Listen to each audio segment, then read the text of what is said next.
Okay, હવે છે ને આપણું અત્યારે સિમ્પલ ફોર્મ હતું, બરાબર. સિમ્પલ ઇન ધ સેન્સ કે ખાલી ઇનપુટ ટાઈપ ટેક્સ્ટ અને ટેક્સ્ટ એરિયા, આ બે જ વસ્તુ છે. આમાં આપણે ડ્રોપ ડાઉન એડ કરીએ, હવે રેડિયો બટન એડ કરીએ અને પછી ચેકબોક્સ એડ કરશું, બટ એ લાસ્ટમાં, કેમ કે મારે કંઈક અલગ વસ્તુ બતાવી છે. એટલે બે ફોર્મ કંટ્રોલ એડ કરીએ, ચેકબોક્સ અને રેડિયો બટન અને ડ્રોપ ડાઉન, અને પછી આપણે ફોર્મને વેલિડેટ કરીએ. વેલિડેટ મીન્સ કે અત્યારે હું સબમિટ કરું, બરાબર, તો સબમિટ થઈ જાય છે, બ્લેન્ક રેકોર્ડ ઇન્સર્ટ થઈ જાય છે. ખબર ડુપ્લિકેટ કેમ થયું, બટ આ બ્લેન્ક થાય છે. તો આઈડિયલ શું થવું જોઈએ કે ભાઈ હું ક્લિક કરું સબમિટ, તો મને અહીંયા નીચે એરર મેસેજ આવવો જોઈએ કે ભાઈ ટાઇટલ છે એ રિક્વાયર્ડ ફિલ્ડ છે, બરાબર. હવે સિમ્પલ તમે રિક્વાયર્ડ કરી શકો કે ભાઈ ઇનપુટ અહીંયા તમે HTMLની દ્રષ્ટિએ જોવા જઈએ આપણે, તો આપણો જે એડ બ્લોક કમ્પોનેન્ટ છે, બ્લોગની અંદર એડ બ્લોક, બરાબર. તો અહીંયા આપણે સિમ્પલી ઇનપુટ છે એમાં આપણે અહીંથી રિક્વાયર્ડ કરી દઈએ, તો આ રિક્વાયર્ડ થઈ ગયું.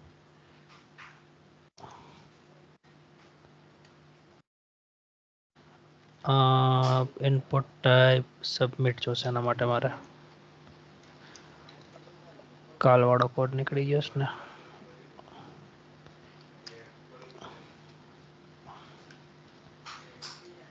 અહીંયા આપણે જોશે ઓન સબમિટ હેન્ડલ ફોર્મ, અહીંયા જોશે આપણે e.prevent. Okay, let's see. બરાબર આવી ગયું અહીંયા આ વસ્તુ. એટલે રિક્વાયર્ડ, તો આ બીજી વસ્તુ યાદ રાખવા જેવી કે ભાઈ રિક્વાયર્ડ અહીંયા મૂક્યું હોય એ ત્યારે જ ઇફેક્ટ લે જ્યારે તમારા બટનની ટાઈપ સબમિટ હોય. ઇનપુટ ટાઈપ બટન હશે તો નહીં ચાલે, સોરી, બટનની ટાઈપ બટન હશે તો નહીં ચાલે, સબમિટ હશે તો ચાલશે. બટ મારે કરવું છે એવું કે એક સેકન્ડ, કરવું છે એવું કે મારે અહીંયા ટેક્સ્ટ બોક્સની નીચે મારે વેલિડેશન મેસેજ બતાવે છે, જનરલી બધી વેબ એપ્લિકેશનની અંદર હોય, બરાબર. અને કસ્ટમ વેલિડેશન એ ખાલી રિક્વાયર્ડની બી કસ્ટમ વેલિડેશન એ કરવાનું થતું હોય આપણે કે ભાઈ ફોર એક્ઝામ્પલ મિનિમમ 3 કેરેક્ટર હોવા જોઈએ કે વોટ એવર વેલિડેશન્સ હોય, તો આપણે ઇનશોર્ટ કસ્ટમ વેલિડેશન કરવા હોય તો કઈ રીતના પોસિબલ છે તો એ જોઈ લઈએ. તો સૌથી પહેલાં તો આપણે સબમિટ થાય અહીંયા ફોર્મ, તો અહીંયા આપણે કામ કરીએ, અહીંયાથી આપણું ફોર્મ સબમિટ થાય છે, બરાબર. તો એની પહેલાં આપણે ફંક્શન કોલ કરાવી દઈશું કે ભાઈ વેલિડેટ, આવું કંઈક, બરાબર. હવે એ ફંક્શન હમણાં બનાવશું આપણે. એ રિટર્ન શું કરશે તો કે ભાઈ એમાં કંઈ એરર હશે તો એ રિટર્ન કરશે.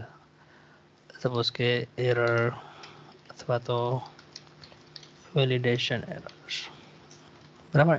મિનિંગફુલ નામ જરૂરી છે. અને તો આટલું જોઈએ. હવે ફંક્શન બનાવીએ, તો અહીંયા જાઓ, ફંક્શન વેલિડેટ. હવે એક એક વસ્તુ મારે વેલિડેશન કરવાની છે કે ભાઈ આ વસ્તુ રિક્વાયર્ડ છે, આ વસ્તુ રિક્વાયર્ડ છે, કેમ કે અત્યારે આપણે મેન્યુઅલ, ભવિષ્યમાં આપણે કોઈ ફોર્મ લાઇબ્રેરીનો યુઝ કરશું, બરાબર. એટલે આપણે અત્યારે જે મેન્યુઅલી કરીએ છીએ ને મેન્યુઅલી નહીં કરવું પડે, બટ મેન્યુઅલી શીખવું જરૂરી છે. તો હું એક કામ કરું, એક વેરિયેબલ બનાવું, એમાં બધી મારી હું એરર્સને સ્ટોર કરીશ. ઓકે, અહીંયા હું ચેક કરીશ કે ભાઈ હવે આખું મારું જે ફોર્મનો જે ડેટા છે એ મારા અહીંયા ફોર્મ ડેટામાં સેવ થાય છે, બરાબર.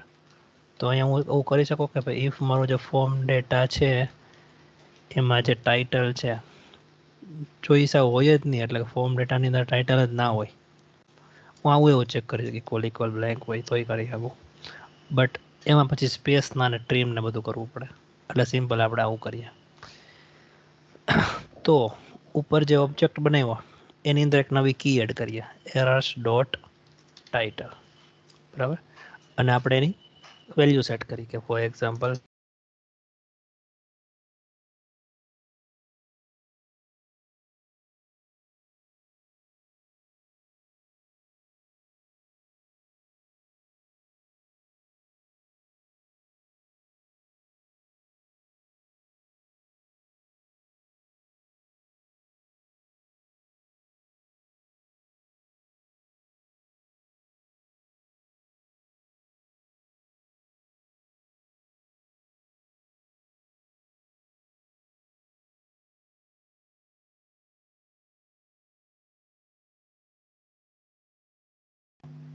એવું આવી ગયું સર? ઓકે, તો ડિસ્ક્રિપ્શન બ્લેન્ક હોય બરાબર, તો આપણે કહીએ કે ડિસ્ક્રિપ્શન ઇઝ રિક્વાયર્ડ. અને અત્યારે આપણી પાસે 3 જ ફિલ્ડ છે, તો 3નું જ વેલિડેશન કરીએ. આગળ આ વસ્તુ તો મેન્યુઅલ બરાબર. ભવિષ્યમાં આપણે આને થોડુંક કઈ રીતના ડાયનામિક કરી શકીએ એ જોશું. બટ નાનું આમ તો ફોર્મ હોય તો આપણે આ સોલ્યુશન ચાલી જાય, એટલે આપણે ખબર હોવી જોઈએ ઓથર ઇઝ રિક્વાયર્ડ. ઓકે, તો આ વસ્તુ થઈ ગઈ. અને પછી હું સિમ્પલ શું કરીશ કે આખી એરર્સ છે ઓબ્જેક્ટને રિટર્ન કરી દઉં. જો બ્લેન્ક હશે તો એ આખું રિટર્ન થશે. તો ભાઈ જે ફંક્શન કોલ કરાવીએ તો આ જે આખો વેરિયેબલ છે એની અંદર શું છે? ઓબ્જેક્ટ હશે, અને એની અંદર એરર હશે તો એ છે. અવાજ આવે છે ને મારો? હવે ઓકે, હવે આપણે કરવાનું એવું છે કે ભાઈ આ વેરિયેબલની અંદર એરર હોય બરાબર, તો આપણે અહીં જે ફોર્મ સબમિટ થઈને આગળ ડેટા મોકલીએ છીએ પેરેન્ટમાં, એ નથી મોકલવાના. જો એરર ના હોય તો જ મોકલવાના છે. તો એના માટે સિમ્પલ હું શું કરું કે ભાઈ આ ઓબ્જેક્ટ છે એની અંદર અત્યારે આપણે શું કરીએ કે ઓબ્જેક્ટની અંદર આ બધી કીઝ, ટાઇટલ, ડિસ્ક્રિપ્શન, બધી કી એડ કરીએ બરાબર. તો એ બધી કી હોય જ નહીં, એટલે એના માટે આપણે એક ફંક્શન યુઝ કરી લેશું.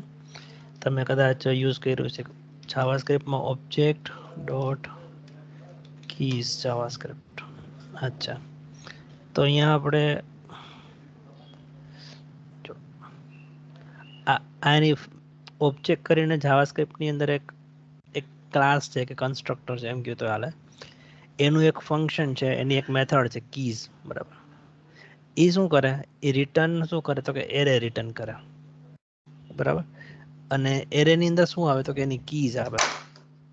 તો ફોર એક્ઝામ્પલ આ એક ઓબ્જેક્ટ છે, એની અંદર 3 કી છે, A, B અને C બરાબર. તો એ ઓબ્જેક્ટને તમે કીઝ નામના ફંક્શનની અંદર પાસ કરો તો તમને એ રિટર્ન શું કરે? A, B ને C, બટ એ એરે ફોર્મમાં રિટર્ન કરે. ક્લિયર? તો આપણે આ જ વસ્તુ જોઈએ કે ભાઈ, અને જો આ એરે બ્લેન્ક હોય દેટ મીન્સ કે ઓબ્જેક્ટમાં એકય કી નથી. તો આપણે ઇન શોર્ટ અહીં એનો યુઝ કરશું કે ભાઈ આ વસ્તુ છે, આખો ઓબ્જેક્ટ છે, એમાં જો ટાઇટલ, ડિસ્ક્રિપ્શન કે ઓથર એ કંઈ ના હોય તો આ જે રિટર્ન જે એરે કરશે એ બ્લેન્ક હશે. તો બ્લેન્ક હશે દેટ મીન્સ કે કોઈ એરર નથી. તો હું એમ કરું કે ઓબ્જેક્ટ ડોટ કીઝ એની અંદર આ ઓબ્જેક્ટ પાસ કરી દો. અને જો ઇફ હવે એરે છે, એરે હોય તો એની લેન્થ ચેક કરી શકું બરાબર. હા, લેન્થ આમ જ આવશે, અને લેન્થ એની મળે 0. જો 0 લેન્થ મળે દેટ મીન્સ કે એમાં કોઈ એરર નથી, તો મારે આગળ વધવાનું છે, ફોર્મ સબમિટ કરવાનું છે. અને જો એરર છે બરાબર, આની અંદર લેન્થ 0 નથી એટલે ઇફની અંદર નહીં જાય, તો મારે શું કરવાનું છે? તો મારે અહીંયા મારા જે ફોર્મ છે એની નીચે મારે એકની એરર બતાવી છે બરાબર. તો હવે એ એરર મારે બતાવવાની છે અહીંયા અને નીચે. તેના માટે હું શું કરીશ? એ બધી એરર્સ જ્યાંથી મને રિટર્ન કરી આ ફંક્શને આમાં એને એક વેરિયેબલમાં સ્ટોર કરી લઈશ, સ્ટેટ વેરિયેબલમાં એરર્સ.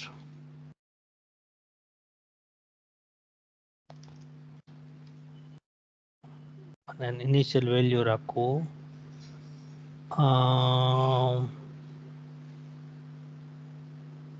maybe blank object. અને જ્યારે મને એરર મળે ત્યારે હું કરીશ અપડેટ એરર્સ, એની અંદર એરર્સ બરાબર. હવે જો અહીંયા એક તમને ક્વેશ્ચન થવો જોઈએ કે ભાઈ અહીંયા હું સ્ટેટ વેરિયેબલ શું કામ મેં યુઝ કર્યું? એરર્સ તો મને અહીંયા મળી જ ગઈ, અહીં મળી ગઈ. તો આ આટલો ઉપયોગ કર્યો કેમ કે આપણે એરર્સને હવે અહીં HTML સુધી પહોંચાડવાની છે, અહીંયા નીચે પહોંચાડવાની છે અહીંયા, કેમ કે મારે ડિસ્પ્લેને ક્યાં કરવી? અહીંયા કરવી. એટલે મારે અહીંયા હું કંઈક કરવું છે કે ભાઈ એરર્સ ની અંદર જો આ જે વસ્તુ એરર્સ નામનો જે બનાવ્યું છે તો એરર રાખો તો ચાલે, બરાબર. અપડેટ એરર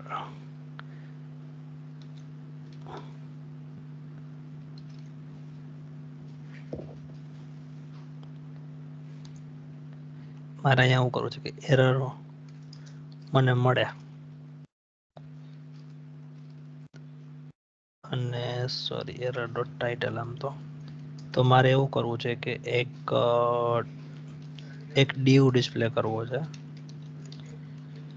અને ડીવ ની અંદર એક ક્લાસ આપી દઉં ટેક્સ્ટ ડેન્જર અને એની અંદર ડિસ્પ્લે કરાવવું છે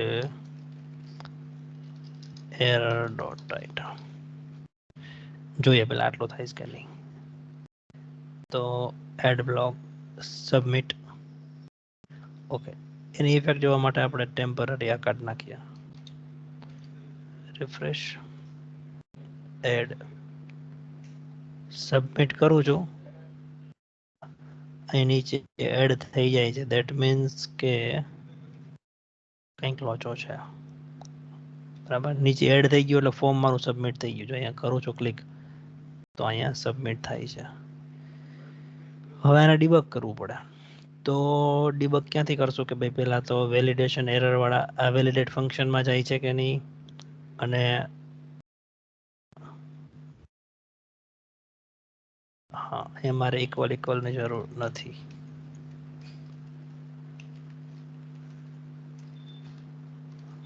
ઓકે, આઈ થિંક ચાલી જશે. હવે થઈ ગયું, સબમિટ કર્યું એટલે ટાઇટલ ઇઝ રેકોર્ડ આવી ગયું. અને જો નીચે 6/6 છે, ગમે એટલી વાર સબમિટ કરીશ તો અહીંયા 6/7 નથી. દેટ મીન્સ કે અહીંયા નથી જતું. ક્યાં? આ ઇફની અંદર નથી જતું. ઇફની અંદર જાય તો સબમિટ થઈ જાય. આ લેન્થ 0 નથી મળતી કેમ કે આની અંદર એરર છે, એટલે આની અંદર વેલ્યુ મળશે છે ને.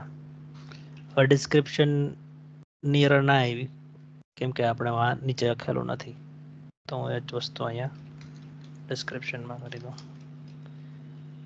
ટાઇટલ ડિસ્ક્રિપ્શન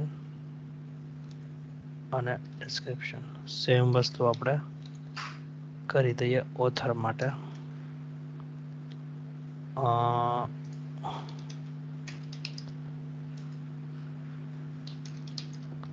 ઠીક છે, તો હવે ચાલશે. આવી ગયું ત્રણેયમાં ઓલરેડી. રિફ્રેશ કરીએ. એડ બ્લોગ 6 બ્લોગ છે, એન્ટર કરું તો ત્રણેયની એરર આવી ગઈ. ટાઇટલમાં કંઈક એડ કરીએ. Hello submit. હેલોમાંથી એરર આવી ગઈ. તેર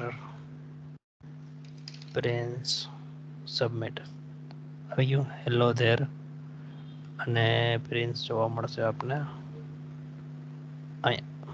ઓકે, તો એ વસ્તુ ચાલી ગઈ. પ્લસ વેલિડેશન ચાલી ગઈ. પાછું એક ક્લિક કરીએ તો હવે કેટેગરી એડ કરીએ જે આપણે ડ્રોપ ડાઉન હશે.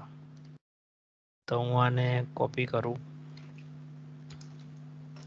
અને તમે જે બ્લોગ પબ્લિશ કર્યો છે એ કઈ કેટેગરીમાં છે, તને બેટર છે કે આપણે ઉપર લઈ લઈએ. હવે અહીંયા આપણું આવશે સિલેક્ટ બોક્સ, બરાબર. ડ્રોપ ડાઉન તમે કરેલું છે. ઓપ્શન અહીંયા આપણે કદી સિલેક્ટ ઇનિશિયલ વેલ્યુ બ્લેન્ક રાખીએ મે બી, અને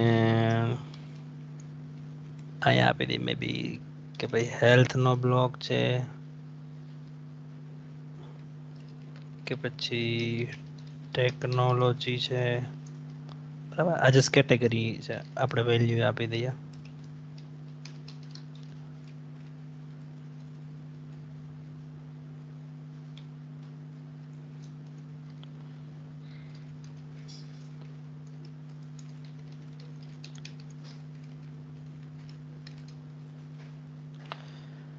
ઓકે, અને આપણે ક્લાસ આપી દઈએ ફોર્મ કંટ્રોલ અને નેમ આપી દઈએ કે કેટેગરી. ઓકે, અને એમાં જો કઈ એરર હોય કેટેગરીમાં તો અહીંયા આવી જશે કેટેગરી. ઠીક છે, અને અહીં આપણે ઓન ચેન્જ ઉપર એની વેલ્યુ કેપ્ચર કરાવશું. તો સિલેક્ટની ઓન ચેન્જ અને વેલ્યુ નથી જોઈતી, ધેટ્સ ફાઇન. અને અહીંયા આપણે કેટેગરીની વેલિડેશન ચેક કરાવી લઈએ. કેટેગરી જો બ્લેન્ક હોય તો કેટેગરી એરર નામના ઓબ્જેક્ટમાં પુશ થઈ જાય અને આપણે મેસેજ કહેશું category is required. Okay, so that's it. ચાલુ જોઈએ. Let's see, refresh, add. બરાબર, કેટેગરી ઇઝ રિક્વાયર્ડ આવી ગયું. કેટેગરી સિલેક્ટ કરું, જતું રહ્યું. ઓકે, કેટેગરી આપણે બ્લોગમાં ક્યાંય ડિસ્પ્લે નથી કરતા, જે તમારે કરવાની છે.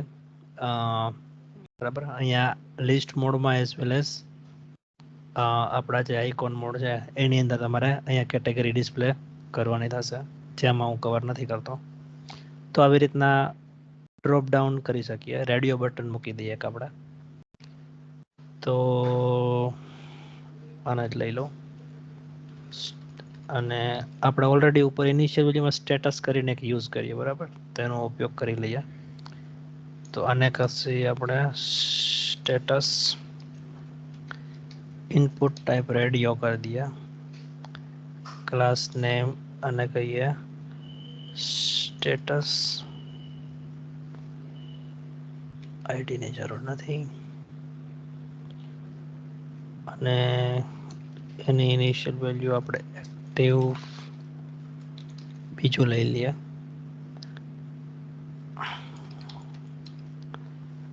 અને આને આપણે કરશું ઇનએક્ટિવ.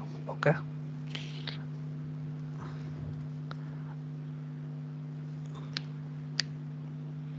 અને સ્ટેટસ અહીંયા કહી દઈએ સ્ટેટસ.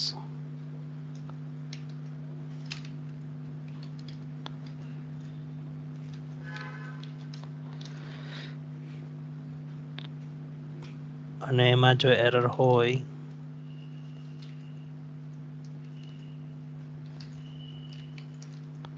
તો આપણે કહેશું કે status is required. Okay, refresh, add. Designing proper નથી થયું, which is because of this bootstrap class.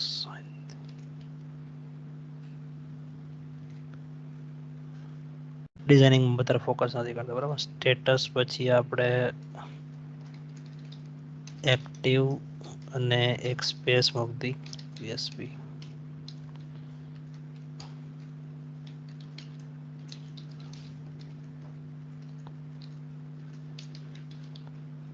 આનાથી સ્પેસ લાગશે. આ એક લખીએ એટલે એક સ્પેસ, આ બીજું લખીએ એટલે બીજી સ્પેસ. ઓકે,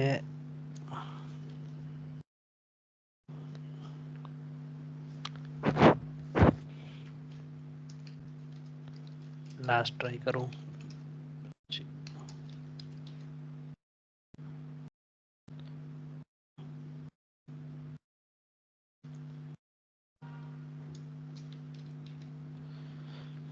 ઓકે, તો હું active inactive by default add કરી અને એક બી સિલેક્ટેડ ના હોય સિલેક્ટ કરીએ તો રેડિયો બટનની એરર આવતી નથી.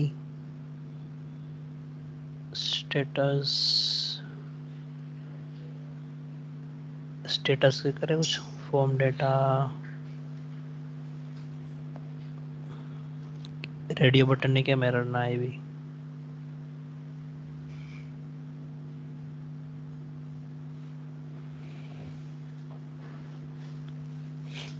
કોઈ કહેશે? મને ખબર પડી ગઈ છે.